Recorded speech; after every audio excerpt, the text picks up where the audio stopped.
I'm Faye, and I work in an office at a university hospital. I'm married to Stephen, and I thought this would be a new chapter in my life.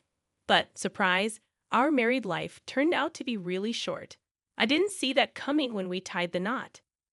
Stephen has been a manager at a home improvement store since we started dating. When we first met, I thought Stephen was kind, family-oriented, and decisive. He confidently proposed, and I said yes, thinking he was reliable. Stephen, who used to live with his parents, moved in with me after we got married. Despite our busy schedules, we managed to sync our days off and were planning our honeymoon. Just talking about it made me happy, and back then, I was really glad I married Stephen. But over time, things started to change. Our home, where Stephen and I lived, was a 3-bedroom apartment just 2 years old. It was new, albeit a bit far from the city and not a luxury high-rise, making it reasonably priced. Considering all factors, I decided to go for it, and living there was pretty convenient. Stephen wasn't into luxury, so it was comfortable for both of us. Then one day, Stephen told me, "My mom and sister want to come over tomorrow to see our new home, so I've invited them." My initial reaction was that he should have talked to me about the date, considering I had work the next day while he was off. His decisiveness was good, but sometimes it hurt me when he didn't consider my feelings. I said, "I'll be at work, is that okay?" Stephen replied, "Sure, we'll just take a quick look around the house, and that's it." I agreed, thinking it would be a simple visit. However, when I got home the next evening, the atmosphere was lively. There was a pleasant smell, and in the living room, Stephen, my mother-in-law, and sister-in-law had prepared food and drinks, enjoying themselves. "What's happening?" I exclaimed. My mother-in-law, looking a bit tipsy, greeted me enthusiastically. "Oh, Faye, you're home. Done with work?" "You've been working hard." My sister-in-law, with a cheerful expression, said, "Hey, Buffet, you must be tired. But wow, this house is amazing. It's not fair that you get to live in such a place."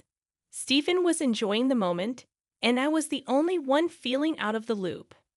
"I was told you were coming for a house tour. But did you plan on having dinner as well?"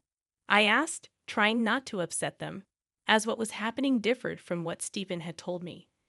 I felt a bit upset, but Stephen, with a smile, casually replied, My mom and sister said they had plenty of time, so we thought, why not have dinner?" Even though he said it was their time he was considering, not mine. I wanted to convey that I don't dislike my mother-in-law or sister-in-law, but I don't want to be on my toes in my own home. However, Stephen said, "My dad is not around anymore, and it's always just the two of them. They need a change of scenery once in a while." He said this in a carefree manner. Hearing this, my mother-in-law said, "Stephen is such a kind boy, Faye. You should appreciate that you got to marry Stephen," as if I was being taken care of by Stephen. I wanted to retort, "I'm working and earning too, you know." But then I thought, maybe it's okay to let them have a family dinner once in a while. So I decided to step back. I didn't want any conflict, and they had bought the groceries and prepared the meal themselves. But then my mother-in-law said something that left me shocked. "But this fridge is stocked with good meat, high-quality meat. Really, it is delicious." I couldn't believe my ears for a moment. My mother-in-law and sister-in-law were clearly using our groceries. The alcohol and snacks my sister-in-law enjoyed were the exact ones we bought. "Didn't you get these yourself?" I asked. My mother-in-law nonchalantly replied, "Well, if there's this much in the fridge, no need to go shopping, right? Going to the supermarket is a hassle." She said it without any remorse. To add to it, she said, "I'm tired now, so if you want to eat something, Faye, you'll have to make it yourself." I was genuinely angry about the whole situation. Though my emotions were ready to burst, I somehow managed to suppress my anger and responded with a forced smile. "Is that so? Well, I'll handle my share then," I said, heading to my room. It seems some of my frustration leaked out when I closed the living room door, making a louder noise than intended. Shortly after, I could faintly hear my mother-in-law and sister-in-law talking. "Oh my, is she always this rough? Is she okay?" My sister-in-law added, in such a nice house. I wonder if Faye won't end up breaking something, right? Stephen casually responded, I'll remind her later. She's probably just tired from work. And after all that, my in-laws left without cleaning up. Stephen even came to my room and lightly scolded me. What's with all the irritation? It's not nice to my moms, you know. Honestly, all this without my permission, and them leaving without cleaning up was too much. When I told him, Stephen tried to pacify me. Calm down, it's a one-time thing. I'll take care of the cleaning, just relax. I wasn't convinced, but I thought it wasn't worth a fight and managed to suppress my anger. I forcibly considered it part of Stephen's family love and regained my composure. With our honeymoon approaching in a month, I didn't want to ruin our relationship. After all, this wouldn't happen again. Now I just need to focus on our honeymoon and lift my spirits. However, that honeymoon turned out to bring misfortune. A month later, we embarked on our honeymoon, a 3-night trip to Alaska. While I wouldn't have minded an overseas adventure, Stephen preferred to keep it simple. He felt staying within the country was sufficient, so we settled on this plan. The hotel we chose was nice, and we enjoyed the local cuisine, hot springs, and the mesmerizing northern lights, creating cherished memories. As our delightful journey neared its end, we began our journey back home, feeling a tinge of sadness that it was over. We talked about planning another getaway someday. However, just as we were about to reach home, a sudden realization struck me. Did I remember to lock the bathroom window before leaving the house? Living on the 4th floor of an apartment building with a small bathroom window, I didn't think there was a risk of burglary. Still, the thought crossed my mind, and I mentioned it to Stephen. His casual response was, It'll be fine. My mother and sister are there. I was perplexed. What? My mother-in-law and sister-in-law are at our house now. I didn't hear about this. Stephen, with a calm expression, casually replied, Oh, didn't I tell you? They said they'd clean up while we're away. It's really helpful, you know. Dust piles up after 3 or 4 days. He said it cheerfully, revealing that he had given the house keys to my mother-in-law without informing me. This revelation stirred my frustration once again. From that point, I barely spoke to Stephen and hurried home faster than usual, anxious about what was happening in our house. Upon entering the living room, as expected, they were having another gathering.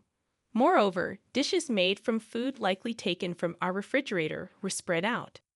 Oh, you're back. Did you have a good time? My mother-in-law casually called out.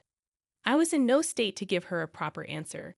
Despite her mention of cleaning up, the place was messier than before, and there were even more bags from my mother-in-law and sister-in-law. Seeing all that, I couldn't contain my frustration any longer. Enough. What are you doing? Please go home. This is our house. It's a problem if you keep doing as you please, I blurted out, unable to hold back my emotions. My mother-in-law remarked, Why are you so upset? I'm not in a position to say anything. This is Stephen's house, so there shouldn't be a problem with whatever we, as his family, do. My sister-in-law, adopting a somewhat arrogant attitude, added, Exactly, Faye. If anything, we have more right to live here than you. I just can't grasp their perspective. I'm contributing to the expenses of this house too, you know. It's as much my home as it is yours, so I expect you to seek my permission as well. I was overcome with a sense that I no longer wanted to hold back. There was also a concern that if I didn't speak up, they would overstep their bounds. What fueled my determination further was the unexpected remark, Hey, Faye, you need to stop. How can you speak to my family like that? We're all going to live here from now on. Don't be so selfish. His words left me momentarily stunned. Living with these in-laws? Was it decided without my knowledge again? Unable to suppress my frustration, I retorted back to Stephen. So why do you make decisions on your own without informing me? Can't you consult with me at least once? Who's being selfish here? This is ridiculous. The cheerful atmosphere from our honeymoon trip was nowhere to be found. The room had turned into a battlefield, but as always, Stephen was the one to put an end to the tension. Enough. "If you dislike living here so much, Faye, you can leave," he commanded, as if delivering a final blow. Surprisingly, his words had the opposite effect on me. They brought a sense of calm. It dawned on me that I couldn't continue living with these people. If that's the case, there's no reason for me to stick around with Stephen and the others. I could have questioned Stephen when he made that statement. "Are you sure about that?" However, my inclination to avoid further entanglement prevailed. Thus, I nonchalantly responded, all the while sporting a smirk. "Okay, got it. I'll be out of here in no time." My mother-in-law and sister-in-law might not have grasped why I was grinning, but they would eventually figure it out. Subsequently, I swiftly packed only the essentials and left the house. Stephen's parting words were "cool off for a while," but I was already composed and harbored no intention of returning. He seemed to assume I would come back. I reached out to my parents, requested temporary accommodation, initiated divorce preparations, and commenced the search for a new place to live. Although Stephen attempted to call me several times, I ignored him due to my busy schedule.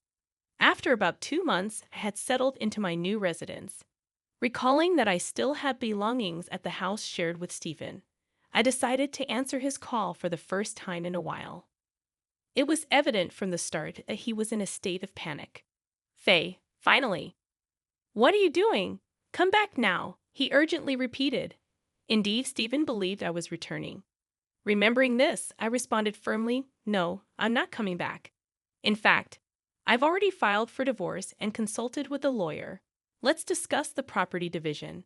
He was taken aback. Divorce? Please not that. I can't deal with that right now," he pleaded, growing even more frantic. To be frank, I had a pretty good idea of what was happening. When I inquired, "What's the matter?" he confessed, "I'm broke. I'm already in debt, so come back quickly." Well, that wasn't entirely surprising. I had seen it coming. Perhaps he thought he could afford to kick me out, assuming I would return. But to his disappointment, he was mistaken.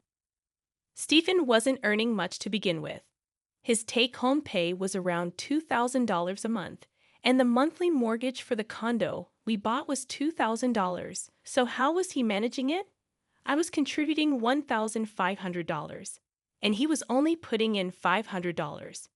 Given that I was earning over 3 times his salary, it wasn't an issue. That's why I covered all other expenses like utilities and groceries. Even our honeymoon had to be modest because he claimed he had no money. At some point, I realized that it wasn't that he had expensive tastes. He simply lacked the income. Once I left, he had to shoulder all the expenses on his own. The condo was in his name, and the payments were deducted from his account. Consequently, with my departure, he lost the $1,500 I used to contribute every month.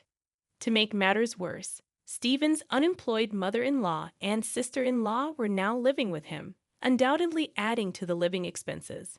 Therefore, it was natural for me to feel upset when Stephen made decisions about the house independently or casually used items from the fridge. With just his salary, they wouldn't be able to make ends meet for a month, and drowning in debt seemed inevitable at this rate. My mother was furious, demanding, "Why did you kick Faye out? Come back home immediately and do something." I was left speechless, realizing that his mother and sister were under the mistaken impression that he earned a decent living given his title as a store manager. However, the harsh reality was that this title didn't necessarily translate into a high salary. We had bought a reasonably decent condo, and they wholeheartedly believed that Stephen was the primary contributor. It was pitiful and could only be described as foolish. Additionally, it turned out that the mother-in-law, having exhausted all her deceased husband's assets, ended up moving into my house broke. Despite previously living in a rented apartment, they seemed to have properly terminated that lease. The situation made me cringe at having any familial ties with them. Now more than ever, I wanted to finalize our divorce. Upon suggesting, "Proceed with the divorce process with your lawyer. Then we'll discuss the financial aspects," Stephen responded, "Oh, really? Okay, so all I have to do is fill out the paperwork with my lawyer and send it back to the court, right?" His voice sounded relieved. Our divorce was finalized without any complications. While visiting my previous residence to organize my belongings, I completed the shipping procedures for my luggage. Despite his mother and sister being present, Stephen said, "Phew, you really saved me, Faye. I'm already $10,000 in debt. If things continue as they are, it's going to increase by another $5,000 this month." I was shocked at how rapidly he accumulated such a substantial debt. Evidently, his mother and sister had extremely poor spending habits, yet they seemed shameless, grinning while relying on my financial support. So, I suggested, how about your mother and sister start working for the money? If all three of you contribute, it should somehow work out, right? Stephen and his mother were taken aback, and he questioned, Aren't you going to help us out? What does that mean? Calmly, I responded, What does that mean? That should be my question. Why should I cover your living expenses? Earn your own share. I didn't say I would pay. I said I would consider it. So I came up with a way for you guys to sustain yourselves. They started making a commotion, insisting, this wasn't our agreement. Are you really our daughter-in-law? I replied, I'm not your daughter-in-law anymore, so good luck. I then got into my car and left my former residence. After a while, my mother-in-law and sister-in-law reluctantly began their job search. However, due to their laziness, they didn't make much progress. Meanwhile, the loans kept piling up, and living expenses continued to grow. Despite this, they maintained extravagant tastes, and Stephen's debt only escalated. Eventually, he resorted to borrowing from some risky sources, living in constant fear of debt collectors. On the other hand, I could finally use my hard-earned money for myself, enjoying hobbies and travel. Living a fulfilled life motivated me even more at work. One day, a colleague at work, who had been a listening ear during my complaints about Stephen, approached me and said, You've been glowing recently, Faye. This became an opportunity for us to start dating, further enriching my daily life.